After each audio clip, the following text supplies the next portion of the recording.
So I'm hearing that it's not quite working financially yet, then, and we won't be tapping you for a loan today, then, Ben? No, love.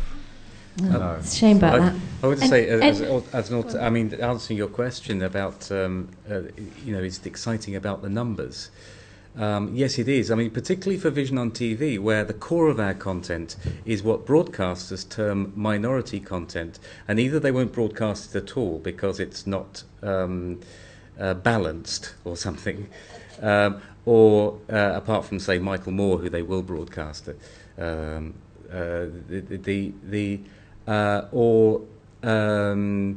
it's minority interest in a single country on a single channel, like BBC4. It's minority interest, even within that minority of viewers.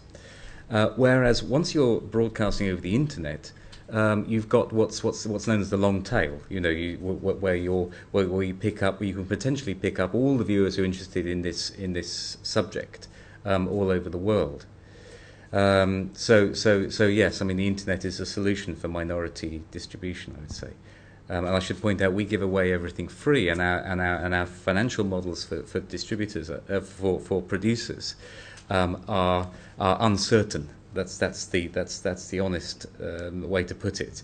The advertising views, the figures for monetizing views by advertising vary between 0.5 cent to 4 cents per view. I mean, so let's say if you were getting 100,000 views and you get advertisers, and let's say it was 1 cent, let's say conservatively it was 1 cent, that'd be 100,000 cents. How much is that? $1,000, is it? So $1,000 per 100,000 views. It's not a lot of money, so you need to have big films to do that. Can I just make okay? Something? Yeah, sure. Go ahead. From a personal perspective as a filmmaker, I find it quite frustrating creatively. We try to keep a lot of the work we do cinematic and enjoyed it in the community, rather for myself. I find the internet I totally switch off when people start talking about it. When I can't watch stuff on there at all, I find it really inaccessible as an individual. The quality, the sound, depending on what you're watching it on, that's going to be solved very soon. I mean, set-top boxes are one solution to this, where the computer is basically connected to your television by a simple way. And we're hoping to get Vision on TV onto a set-top box, actually, which would be really exciting, so that people want to watch it like the family television, the traditional family television. But it's true that that there are two different ways of watching, then, aren't there? There's your person, usually lone, connected to the internet, and there's more like what we're trying to do here, which is get a group of people into a room to watch things together and hopefully talk about them afterwards. And maybe that's what Mandy's talking about. Yeah. Can I answer that one? So, yeah. The solution to that, I mean, which is starting to come on board, and Vision on TV, I think, is leading the way a little bit on this, is called a content management system. That means that when you're watching a film on Vision on TV, it's not in place yet. We're just trialing it at the moment. You will know how many other people are watching it, and you can talk to them. You can chat with them during the watching of the film, which gets around that sort of the isolation of the person in front of their computer screen. Okay, can I take another question? Are you lining one up, girls? This is Erin, how do you say it? You can call you Erin, and her film is shown this afternoon as well. Well, I just want to ask what your best advice about actually being a filmmaker and also making a business, because I mean, of course, we all want to try and live from what we're doing, and it's hard, I know, but do you have any good advice for young filmmakers as myself? Moonlight. I mean, I do other things. My background's in journalism, so I started on newspapers and then went to news and then television news. So I know quite a lot about that, and therefore I generally do training in that in order to, when times get tough, I think have as many strings to your bow as you can and be flexible. It is a marathon, and have as many different sources of income as you can, and in order to keep the main passion going. I think that's my advice. I met a lady last week called Amanda Waring, who's an actress. She sold her flat in London and took the £25,000 profit she had in her flat and invested in a 10-minute film. Everyone was really worried. It was like, you're going to lose it. Not only has she made her money back, but she's making a living out of a 10-minute film. Right, exactly. Well asked. The film is shot beautifully with top actresses for age concern, and it actually is a poem on behalf of old age pensioners in old age people's homes, saying, look at me, I'm a human being, I'm not a piece of meat that you have to wipe my nappy. And it actually investigates and inspires caregivers to treat their patients with respect, and it's so beautifully done. And she's made the film on a DVD and then a workbook that goes with it to help train caregivers. And then she got on the internet and sent a clip round to every single old age pensioners home in this country and abroad. And they've all bought the work pack and the DVD, and she's making a good living out of it. And she met me last week saying, right, I'm going to invest another 25 grand of my own money in a film about death. How do you prepare for death? How do you sit with a person who's dying? If your relative is dying, what's your attitude towards it, and how can we become inspired by this process? And, you know, she's making a living out of it. So the answer there is to make a film that people are going to want to see in a specialist subject, and get it out to those institutions that really need some inspiration. On another point, the woman who was going to come, Florence Aisi, she made her own film, and she borrowed money to do that, and she hasn't made a tenth of it back. And yet, you know, it's still a powerful... She's made, you know, films about women in Africa, so, you know, they're films that still need to be made. There's just not the market there to sell them to. I mean, generally, when I've made films which haven't made any money and were like, well, I treat them as flyers because I want to make them. But I think for me, as in on a business sense, they have to be funded by things that do make money. And I can do the occasional flyer that might make money, might not, but you know it's a risk. And you know you can put your time and your resources into it. I mean, I went off filming dolphins because I was stuck on the beach in West Wales and saw these dolphins coming in by like clockwork every day. And I thought, well, crikey, I might as well film them. They're right in front of me. And you know, we started filming that. From that snowballed into a thing that actually went to every school in Wales on Cardigan Bay and to see life there. So, but it was a speculative thing which I invested for about 2 years in just doing because I love to do it. So, and I think if you get involved in it, you will find a way. But as a security, it's always good to have things that do make money.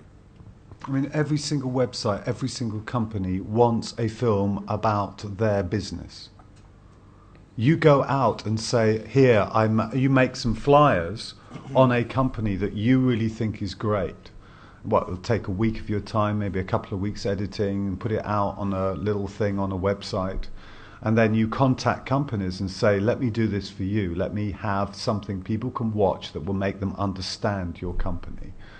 And they will give you £1,000 or £2,000 in order to make that film.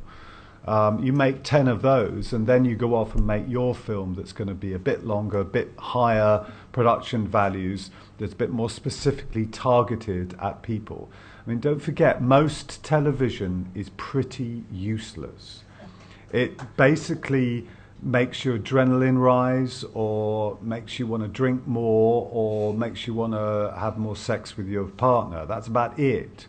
So there is a hell of a huge world of making films that will inform and inspire people. And that's what everyone's after. That's what everyone wants. Even HBO, I was in LA listening to an HBO lecture, and they said, what we want is films about individuals that do inspiring things about their lives, because in the first world, everyone is bored. And they want to go on a holiday, and they want to change their lives and inspire themselves to change their lives. That's what we want on HBO. Go out there and start making them.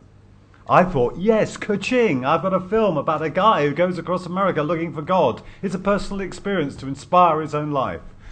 They weren't interested. But, you know, I keep trying. Okay, so lots of inspiring stuff. Maybe I'd just like to go through the panel one last time for one last top tip for staying in this game come hell or high water, because it seems to be quite tricky out there. So where do we start? Let's go back to Richard. So top tip for staying in the independent filmmaking malarkey. Yeah, I mean, Ben is working at the very high budget end of things. I think most of the time, in terms of what we consider for making a film. I think one of the exciting things that's happened to the technology in the last few years is it's become cheaper and cheaper, and you can make a broadcastable film with a cheap camera and a laptop computer.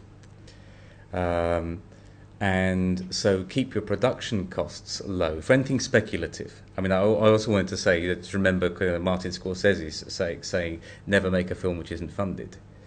But actually, you can do that in the way that Justin was saying. Fit it in around the other strings you have to your bow. I mean, I teach 2 days a week film and media. Because that's like my day job, in order to do what I want. Okay, can I stop you there? So that's keep your production values low if it's not production. No, your production costs low if it's not funded, and don't give up the day job. I'm not sure about that one. Don't give up the part-time day job. Mandy, top tip for staying in this malarkey. Just keep getting out with your camera, because you'll meet the most amazing people that'll inspire you. They might not necessarily be filmmakers. You might be there on the road just filming, and you'll get someone come up and talk to you, and they're really inspirational. I think just keep at that level. I don't know what's that level. Keep getting inspired. Keep open to being inspired. Yeah, keep yourself open to being inspired. That's a nice tip. I like that. Justin, top tip. Oh, I agree with all the other tips. I wouldn't get too obsessed or married to one idea. I think be realistic, be flexible, and have as many ideas. The more you throw out there in terms of getting funding, getting commissioning, the more ideas. If you get obsessed with one, and I think you can go down with it. So just churn out the ideas that you want, and just throw out as much as you can, I would say. Okay, so Justin's tip, don't get married. Don't get married. and finally, Ben's tip. Think locally. Find people that inspire you with what they do. Offer to make them a film. Remember, you only get paid for what you've already done. So then you can take that film to other people and ask them to pay you. But you won't get people to pay you the first time you make a film. Watch Odeon cinemas in the future. They're all broadcasting 4K movies from the internet. They store it on the internet. It's downloaded overnight onto their computers, and from January the next year, they're going to be broadcast. They're going to be projecting 4K images. That means if you want to make a feature film, you shoot it, you get a 4K output, and you approach the cinemas yourself.